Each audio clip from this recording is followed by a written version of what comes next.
जो minimum support price में वृद्धि की गई है, वो वृद्धि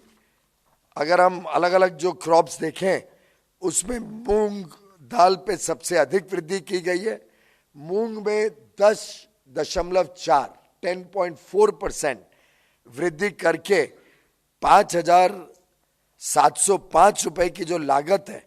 उसके बदले 7,755 रुपए मूंग पर एमएसपी निर्धारित की गई है, निर्धारित थी पिछले वर्ष, और अब उसको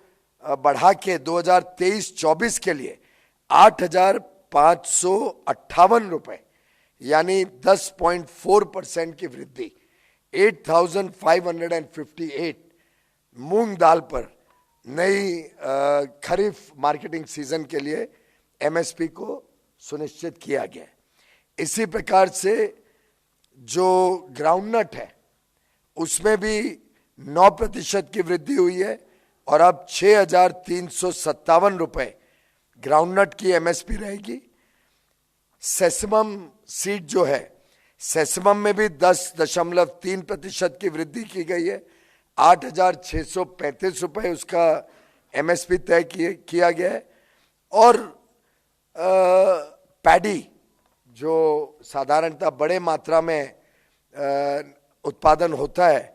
पैडी की एमएसपी में 7% की वृद्धि की गई है। कॉमन ग्रेड में 2,183 रुपए 2183 प्रति क्विंटल और पैडी ग्रेड ए में 2,203 रुपए प्रति क्विंटल की नए निर्धारित एमएसपी को आज कैबिनेट की मंजूरी मिली है। इसी प्रकार से ज्वार, बाजरा, रागी, मेज, तुर, अरहर दाल, उड़द, सनफ्लावर सीड, सोयाबीन, निगर सीड, इन सभी में लगभग 6 से 7% की वृद्धि इस खरीफ मार्केटिंग सीजन के लिए की गई है। डिटेल्स आपको उपलब्ध करा दिए जाएंगे। कापूस में, कॉटन में बहुत बड़े रूप में वृद्धि करने का निर्णय कैबिनेट ने लिया है। कॉटन की मीडियम स्टेपल एमएसपी को 8.9 लगभग 9% बढ़ाकर 6,620 किया गया है और लॉन्ग स्टेपल कॉटन को 7,020 यानी 10% की वृद्धि कैबिनेट ने आज स्वीकृति दी है। इन सब कार्यक्रमों के साथ साथ एमएसपी की जो बढ़ती हुई दाम है, इसके साथ साथ जैसे मैंने बताया, चाहे वो बीज हो, चाहे फर्टिलाइजर हो, जो बिना बढ़त के इतने दुनिया में इतने दाम बढ़ गए, लगभग 3 गुना 4 गुना होने के बावजूद भारत में फर्टिलाइजर के दामों में जरा भी वृद्धि प्रधानमंत्री जी ने होने नहीं दी, जिसके कारण हमारे किसानों को बहुत लाभ मिला। शायद एक एक किसान का लाभ देखने जाए तो हजारों रुपए का लाभ किसानों को सिर्फ और सिर्फ फर्टिलाइजर दाम ना बढ़ाने से पिछले वर्ष में मिला है। और ये बात में कोई दो राय नहीं है कि प्रधानमंत्री जी की बहुत ही सफल कूटनीति के कारण जिस प्रकार से उन्होंने आज की दुनिया की बहुत ही गंभीर दिक्कत वाली परिस्थितियों के बीच में भारत को पर्याप्त मात्रा में फर्टिलाइजर उपलब्ध हो, इसको जो सुनिश्चित किया, वो वास्तव में पूरी दुनिया ने नोट किया है। कई बार हम जैसे WTO वगैरह की मीटिंग्स में जाते हैं या खाद्य सुरक्षा की मीटिंग्स के ऊपर जब चर्चा होती है तो पूरा विश्व आश्चर्यचकित रहता है कि भारत में ना तो खाद की कोई तकलीफ हुई, फर्टिलाइजर की तकलीफ हुई, ना उसके दाम बढ़ने दिए जिससे किसानों को तकलीफ हो, और इसके फलस्वरूप हमारे अन्नदाताओं ने देश में फूड ग्रेन की उपलब्धता सुनिश्चित ही नहीं कही लेकिन वृद्धि भी कही है। 2 इंटरेस्टिंग पॉइंट्स हैं। पिछले 4 साल में दलहन में लगभग 25% की उत्पादन में वृद्धि हुई है और तिलहन में लगभग 30% की वृद्धि देश के किसानों ने की है। ये भी मैं समझता हूँ एक बहुत अच्छा लक्षण है जो दर्शाता है कि प्रधानमंत्री जी के अलग अलग जो योजनाएं हैं, चाहे वो पीएम किसान सम्मान निधि हो, चाहे वो कृषि क्रेडिट कार्ड, किसान क्रेडिट कार्ड के माध्यम से पर्याप्त मात्रा में ऋण उपलब्ध कराने की बात हो, फर्टिलाइजर की दामें ना बढ़ाने की बात हो, समय समय पे अच्छे दामों में बीज मिले किसानों को, जिस प्रकार से प्रधानमंत्री सिंचाई योजना के माध्यम से और बड़े मात्रा में सिंचाई पहुंचाई गई है किसानों तक, देश में 24 घंटे बिजली सुनिश्चित कर दी गई है और किसानों को पर्याप्त अब बिजली मिलने लगी है, बिजली की समस्या नहीं रही। ये सभी अगर हम दृष्टिकोण रखें, होलिस्टिक कॉम्प्रिहेंसिव जो प्रधानमंत्री जी की सोच रही है किसानों के प्रति, इस सब को दर्शाता हुआ ये उपलब्धि रही है। मैं ये भी एक आप सबके समक्ष रखना चाहूंगा कि पहले के दिनों में 2014 तक महंगाई की दर लगभग 10-12% सामान्य मानी जाती थी। प्रधानमंत्री नरेंद्र मोदी जी के आने के बाद जो औसतम महंगाई की दर है वो 9 वर्षों में आधी से कम हो गई है। कहां औसतम 9-10% यूपीए के समय महंगाई रहती थी, अब वो लगभग 4.5% हो गई। तो इससे भी जो बोझा किसानों पे, किसानों के जीवन पे पड़ता है, उसको भी हमने मद्देनजर रखना चाहिए कि एक तरफ एमएसपी इतनी बढ़ रही है, लेकिन महंगाई को हमने जो सक्षम कंट्रोल में रखा है, उसके कारण किसानों की एक्चुअल आमदनी, किसानों की जेब में जो आमदनी जाती है, उसमें वृद्धि करने में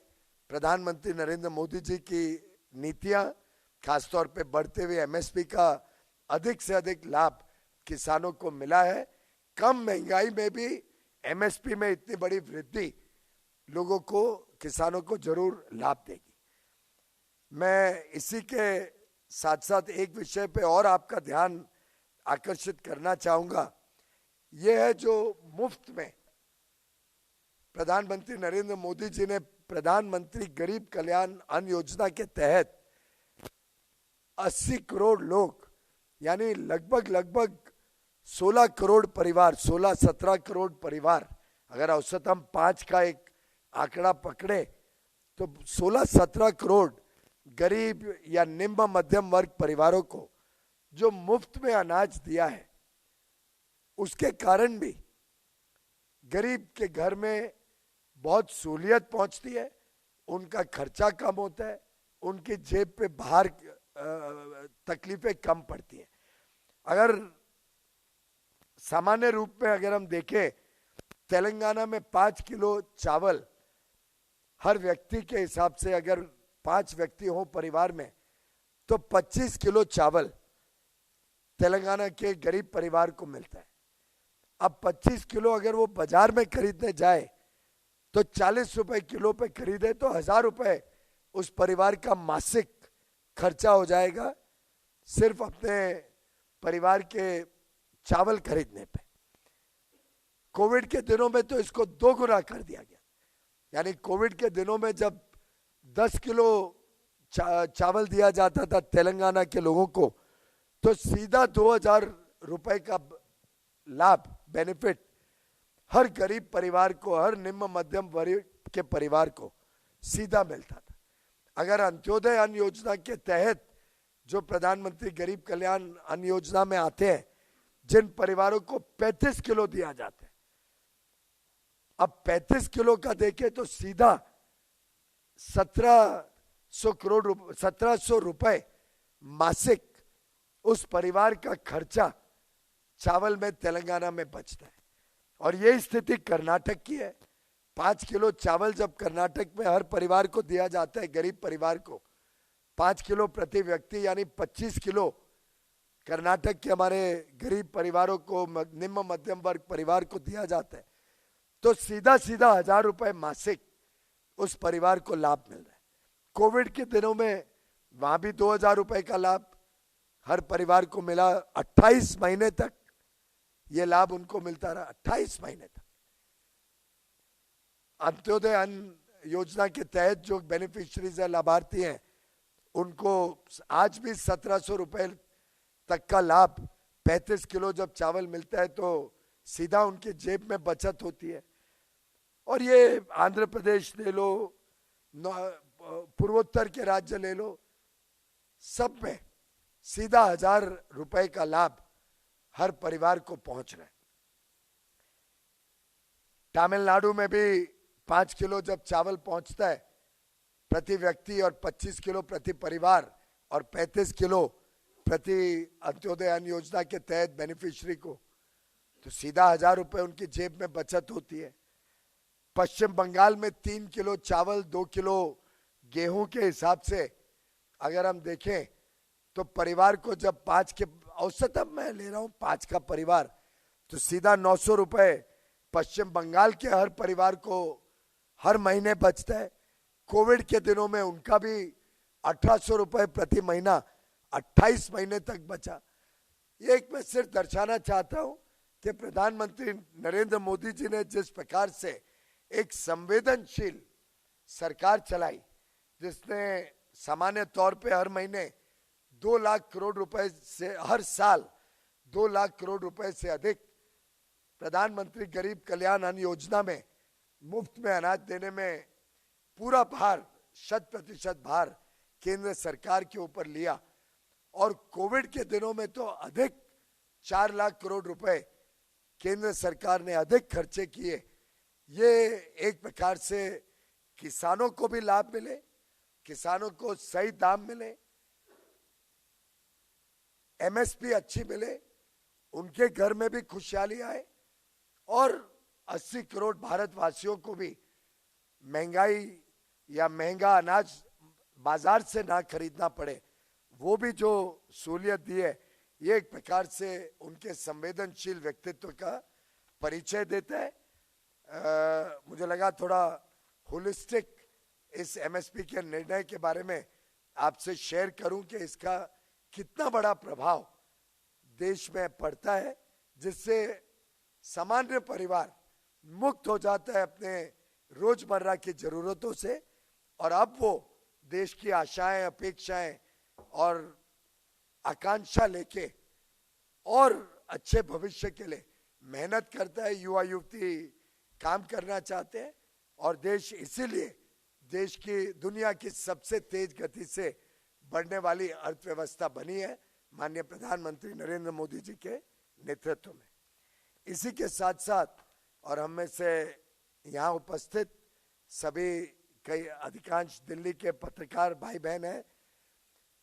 हम सब जानते हैं मेट्रो का कितना बड़ा लाभ दिल्ली वासियों को मिला है। आज कैबिनेट ने ministry of housing and urban affairs के एक प्रस्ताव को मंजूरी दी, जो मेट्रो की कनेक्टिविटी लगभग 28.5 किलोमीटर हरियाणा में गुरुग्राम में बढ़ाने का कार्यक्रम है, जो सिटी सेंटर से साइबर सिटी तक मेट्रो को पहुंचाएगा और साथ में एक स्पर,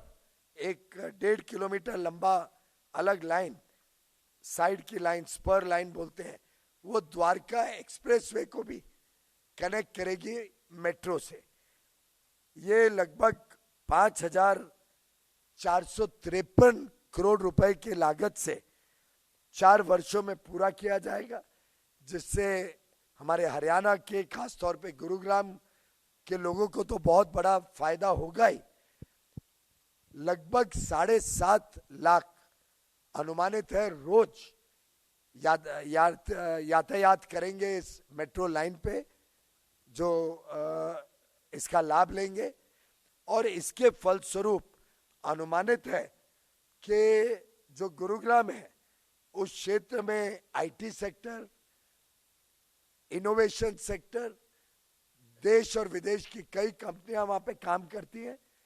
बड़े पैमाने पे विदेशी मुद्रा वहां से कमाया जाता है, फॉरेन एक्सचेंज एक्सपोर्ट होता है बड़े मात्रा में वहां से। और इस प्रोजेक्ट को मंजूरी देने से एक अनुमान ये है कि लगभग इससे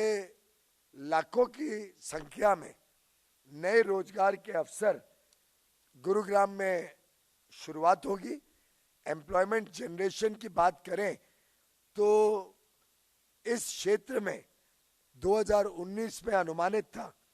कि 6,25,000 लोग गुरुग्राम में काम करते हैं। अब 2030-31 तक इस मेट्रो के आने से और ये सुविधा पहुंचने से अनुमानित है कि ये बढ़ के 17 लाख लोग तक वहां पे एम्प्लॉयमेंट का पोटेंशियल बढ़ेगा। इसी के साथ साथ प्रधानमंत्री नरेंद्र मोदी जी ने बड़ा जाल हाईवेज का और एक्सप्रेसवेज का भी बिछाया है, जो दिल्ली, गुरुग्राम और फिर आगे राजस्थान और मुंबई तक कनेक्ट करता है। वैसे ही वहां से कनेक्शन द्वारका तक भी आती है और फिर हरियाणा, चंडीगढ़ में लेके जाती है और दूसरी ओर उत्तर प्रदेश को कनेक्ट करती है। तो ये जो पूरा जाल हाईवेज का, रेलवे का, नया एयरपोर्ट, जेवर एयरपोर्ट बन रहा है और अब ये मेट्रो कनेक्टिविटी का आज जो प्रोजेक्ट अप्रूव किया है, ये एक प्रकार से holistic planning national capital territory NCR region का जो माननीय प्रधानमंत्री जी कर रहे हैं, ये आगे के भविष्य के दिल्ली और पूरे दिल्ली के आसपास के इलाके को बहुत तेज गति से आर्थिक रूप से भी और जनता को सुविधाओं से युक्त करेगा, ऐसा हम सबका मानना है। मुझे लगता है आज सिर्फ हरियाणा के लोग नहीं, सिर्फ गुरुग्राम के लोग नहीं, दिल्ली के और साथ ही साथ पूरे देश के लोगों के लिए एक बड़ा शुभ संदेश है कि किसानों के हिसाब से एक बहुत अधिक बड़ी मात्रा में एमएसपी की वृद्धि